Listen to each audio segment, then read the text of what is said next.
करम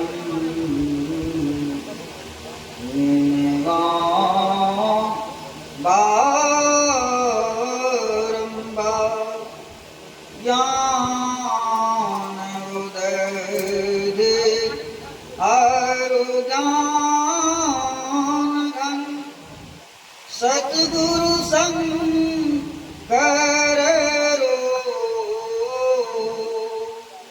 नमो नमो करुणारणी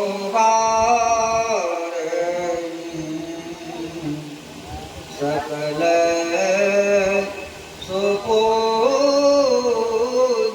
हो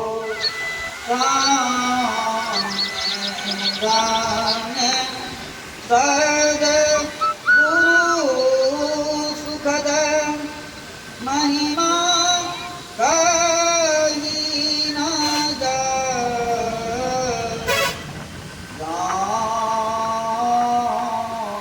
कुछ कहो मेरी कृपा मोतें कछु न बसाए। बोलिए प्रेम से श्री सद्गुरु महाराज की जय। श्री सद्गुरु महाराज की जय। श्री सद्गुरु महाराज की जय। अव्यक्त रूप में विराजमान सत्य सद्गुरु महर्षि मेरी ब्रह्मजी महाराज की श्रीवत आप चरणों में कारंबार विषय मन उपस्थित है। मन पर विराजमान जीवात्मान कारानंद जी महाराज की श्रीवत पावन चरणों में कारंबार विषय मन। साथ साथ गवैया महोदय, गायिका, साधु समाज, धर्म प्रेमी, सत्संगी, श्रद्धालु, भक्त आगंतुक सज्जन वृंद, धर्मानुरागिनी, धर्मशीला, भक्तिमती एवं श्रीमती माता और भगवानों के श्री पावन चरणों में बारंबार कोटि शरण नमन। अपार हर्ष की बात है कि हम लोग यत्र तत्र से एकत्र होकर आज सुरेश बाबू के समस्त परिवार के निज निवास स्थान पर यह अपराह्न कालीन श्री संत मत सत्संग में सम्मिलित हैं। यह सम्मिलित होना क्या है? यह सम्मिलित होना ही रोजाना का शुभ कर्म है। मनुष्य के जीवन में दो कर्म होते हैं, शुभ और अशुभ। शुभ को शुभदायक कहते हैं, उसी को पुण्य कहते हैं। अशुभ को अशुभदायक जो पाप कहते हैं।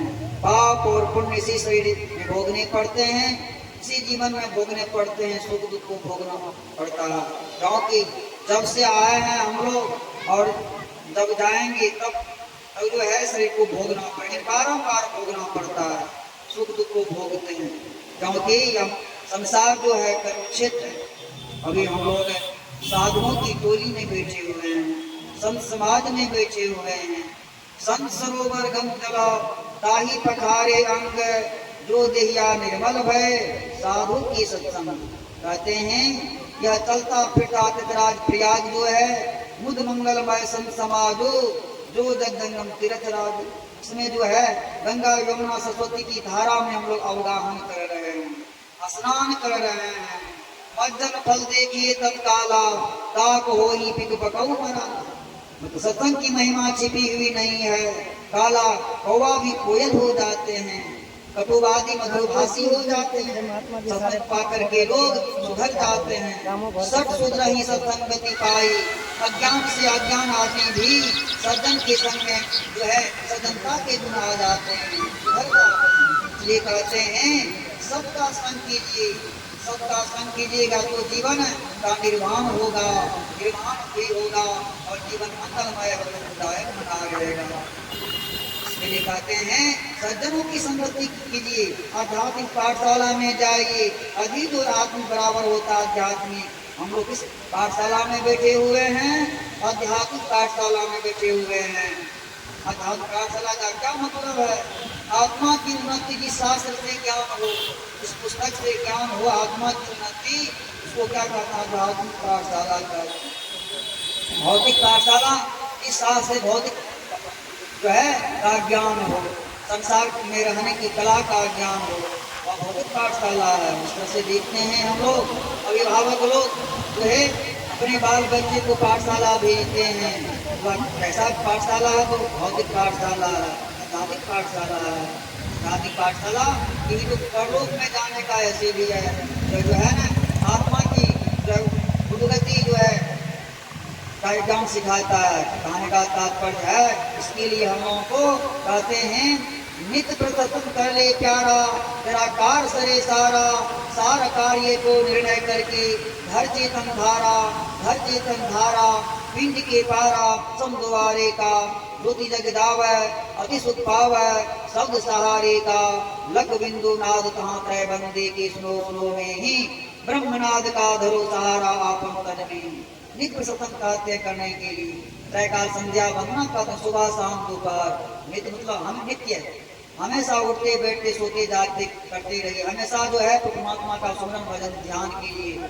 और ऐसा शरीर जागने के भी समय में होगा, जो परमात्मा का भजन नहीं किया, साधन भजन ध्यान नहीं किया जो है, तो आपका जो है पुण्यवानों के यहाँ जन्म होगा, और श्रीमानों के यहाँ जन्म होगा, जमींदार वालों के यहाँ जन्म होगा, सरकारी नौकरी वालों के यहाँ जन्म होगा।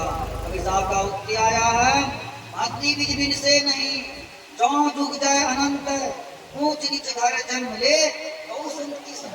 भक्ति के बीज का विनाश नहीं होता है, चाहे ब्राह्मण क्षत्रिय वैश्य शूद्र अंत्य किसी कुल में जाएंगे, या भक्ति भजन ध्यान संस्कार दान पुण्य का जो है पीछा करेगा, बार बार मनुष्य देगा। कभी उसकी कुटी में कभी जन्म होगा तो कीना मिल जाएगा, आलिशान मकान मिल जाएगा, उनका प्रभाव से होगा है। उनके प्रभाव से लोग ऊंचे उठते हैं। कहते हैं गांव में किसी को वार्ड सदस्य हो जाता है, समिति हो जाता है, सरपंच हो जाता है, सरपंच हो जाता है, मुखिया होता मुखिया साहब हो जाते हैं, अरे शिक्षक भी हो जाते हैं, शिक्षिका हो जाते हैं, आदि आदि नौकरी को हासिल कर लेते हैं।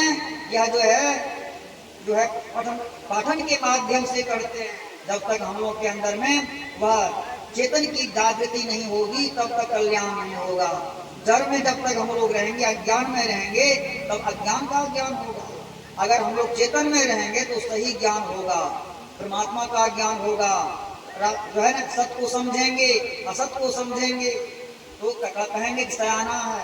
तो हम लोग जो है जैसा अन्न खाएंगे वैसा मन बनेगा, जैसा संग करेंगे वैसा रंग लगेगा। इसलिए कहते हैं सज्जनों का संग कीजिए, तो सज्जन का संग करने से सज्जनता आएगी, और दुर्जन का संग करने से दुर्जनता है। कहने का तात्पर्य है यह हम लोगों के जीवन में बराबर होता ही रहता है। इसके लिए कहते हैं आप जो है इस स्तुति में हम लोग कहते हैं सब क्षेत्र क्षर अपरा परा पर और अक्षर पार में, निर्गुण सगुण के पार में, सतस्तों के पार में क्षेत्र है, कर्म क्षेत्र है। अभी हम लोग सुन रहे थे श्री राम मानस जो पाठ से अपने पूर्ववासियों को बुलाते हैं। कौन? भगवान कृष्ण श्री रामचंद्र जी अयोध्यावासी को क्या कहते हैं? बड़े भाग मानुष तन पावा, सुर दुर्लभ सब ग्रंथ ही गावा, साधन धाम मोक्ष कर द्वारा, पाइए जही पर लोक समारा। हे भाइयों अयोध्यावासी, जो है मानव का शरीर जो मिला हुआ है, यह साधन भजन ध्यान का यह दरवाजा है, इसमें जो मोक्ष का द्वार है। इसे हम लोग साधन भजन ध्यान नहीं करेंगे, मनुष्य शरीर छिना जाएगा, मनुष्य शरीर छिना जाएगा, क्योंकि यह अनमोल शरीर है। सभी शरीरों में कीमती मानव का शरीर है। इतने देश गोस्वामी महाराज वो गोचर जहाँ लगी मन जाई, सो समाया जाने हो भाई। अपने इंद्रिय से जितने भी पदार्थ को देखते सब माया है। माया का ज्ञान कैसा होगा? तो माया जैसे होगा। मैं अपनी वाणी विराम लेता हूँ। बोल सद्गुरु महाराज।